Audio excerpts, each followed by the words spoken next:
ओम गणेशाय नमः। आइए सुनते हैं चैत्र मास संकष्टी चतुर्थी व्रत कथा, पूजन विधि एवं महत्व। प्रत्येक मास के कृष्ण पक्ष और शुक्ल पक्ष दोनों पक्षों में चतुर्थी व्रत किया जाता है। प्रत्येक मास में 2 चतुर्थी तिथि आती है। दोनों तिथियों में भगवान गणेश का अलग अलग रूपों में पूजन किया जाता है।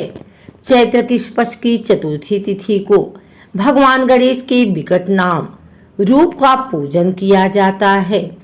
ये चतुर्थी सभी मनोकामनाओं को पूर्ण करने वाली है। संकटों को हरने के कारण ही चतुर्थी तिथि को संकट चतुर्थी भी कहते हैं। चैत्र मास संकट चतुर्थी व्रत पूजन सामग्री: गणेश जी की प्रतिमा, धूप, दीप, नैवेद्य, सुगंधित पुष्प, पुष्पमाला, लाल वस्त्र, नारियल, अक्षत, कलश, चंदन, इत्र, पाटा या चौकी, कपूर, दुर्वा, पंचमेवा, पान, सुपारी, लौंग, हवन सामग्री, गुड़, पतासा, गंगाजल। चैत्र मास संकट चतुर्थी पूजन विधि: प्रातःकाल स्नान आदि से निवृत्त होकर स्वच्छ वस्त्र अथवा नवीन लाल या हरे रंग के वस्त्र धारण करें।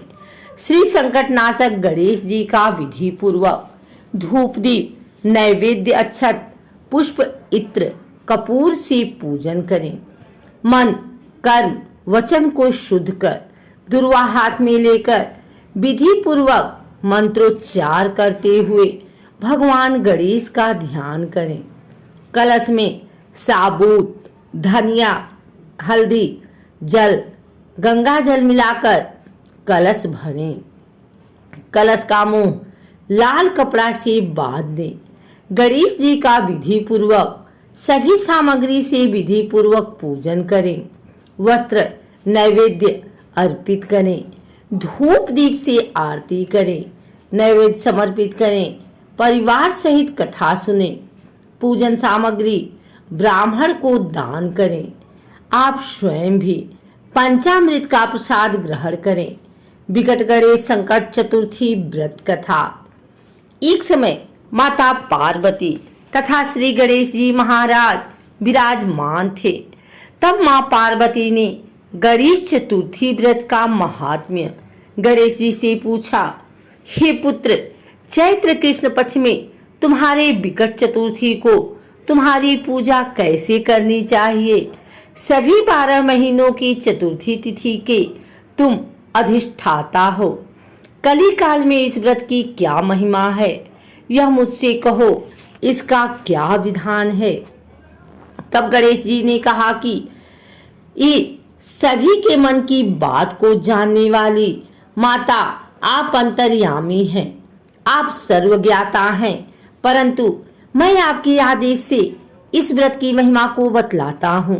चैत्र कृष्ण चतुर्थी के दिन विकट नामक गणेश की पूजा करनी चाहिए। दिन भर निर्जल व्रत रखकर रात्रि में षोडशोपचार से पूजन करना चाहिए। ब्राह्मण भोजन के अनंतर स्वयं व्रती को इस दिन पंचगव्य, गौ का गोबर, मूत्र, दूध, दही, घी पान करके रहना चाहिए। यह व्रत संकट नाशक है। इस दिन शुद्ध घी के साथ बिजौरे नींबू का हवन करने से बाझ स्त्रियां भी पुत्रवती होती हैं। हे माते, इस व्रत की महिमा बहुत विचित्र है। मैं उसे कह रहा हूँ। इस चतुर्थी तिथि के दिन मेरे नाम के स्मरण मात्र से ही मनुष्य को सिद्धि मिलती है। एक मकरध्वज नाम के राजा थे। राजा मकरध्वज बहुत ही धार्मिक प्रवृत्ति के थे। उनके शासनकाल में प्रजा सुखपूर्वक जीवन यापन कर रही थी।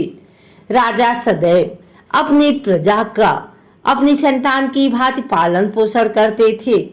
अतः उसके राज्य में प्रजा पूरी तरह सुखी और संपन्न थी। प्रजा की एक दूसरे का सहयोग करते हुए धार्मिक कार्यों में संलग्न रहती थी। राजा मकरध्वज धर्म कर्म में सदैव ही तत्पर रहते थे।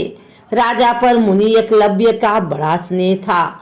उनके ही आशीर्वाद से राजा को एक पुत्र की प्राप्ति हुई।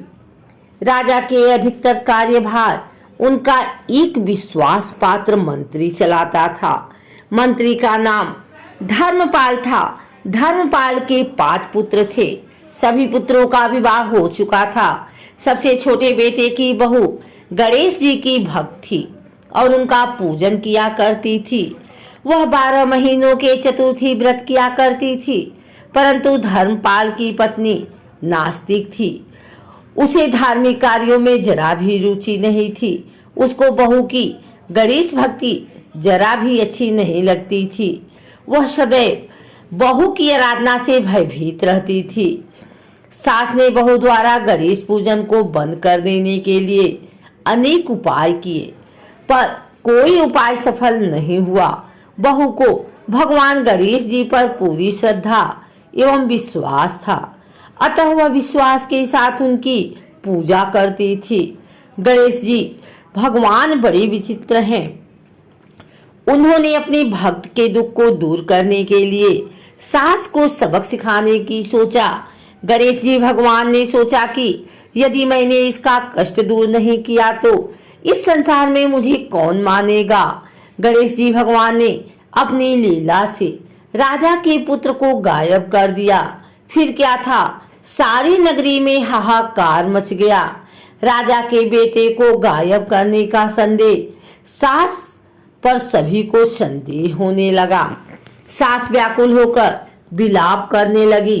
तब बहू ने सास से विनती की, कहा, माँ जी, आप सभी का क्षण में संकट हरने वाले विघ्नहर्ता गणेश जी का पूजन कीजिए। वे विघ्न विनाशक हैं, आपका दुख दूर करेंगे और अपने भक्तों पर सदैव ही अपनी कृपा बनाए रखते हैं। सास के पास इस संकट से उबरने का कोई रास्ता नहीं था। परिवारजनों ने भी सास से दरी बना ली थी, इसलिए सास ने बहू के साथ गणेश पूजन किया। विघ्नहर्ता गणपति ने प्रसन्न होकर राजा के पुत्र को प्रकट किया। यह सब देखकर सास बहू से प्रसन्न रहने लगी तथा बहू के साथ भगवान गणेश की परम भक्त बन गई। सारी नगरी में कहलवा दिया। सब कोई चौथ व्रत करना, चौथ की विधि पूर्वक पूजन करना, इससे सभी मनोकामनाएं पूर्ण होती हैं। घर में धन, सुख, संपत्ति का वास होता है। जय बोलो विघ्नहर्ता गणेश जी भगवान की जय।